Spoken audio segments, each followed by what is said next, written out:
यासोबतच माणूस किती खोटा बोलू शकतो याची देखील परिसीमा सरकारच्या पातळीवर यावेळेस ओलांडल्या गेलेली आहे, त्याचं सीमोल्लंघन झालेलं आहे। निवडणुकीत दिलेल्या आश्वासनापैकी एकही आश्वासन त्यांनी पूर्ण केले नाही। आणि एवढंच नाही तर आपल्या महाराष्ट्राचा स्वाभिमान हा दिल्लेश्वरांकडे गहाण हा देवेंद्र फडणवीसांनी ठेवलेला आहे।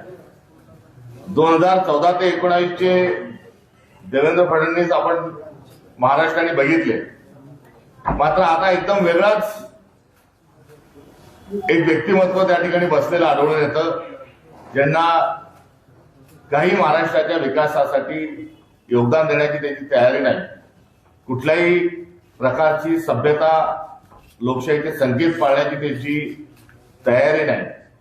आणि महाराष्ट्राचे खरे मुख्यमंत्री जे आहेत ते केंद्रीय गृहमंत्री अमित शहा जे आहेत ते महाराष्ट्राचे मुख्यमंत्री आहेत आणि हे या ठिकाणी केवळ रबर स्टॅम्प म्हणून काम करत आहेत असं देखील चित्र आहे।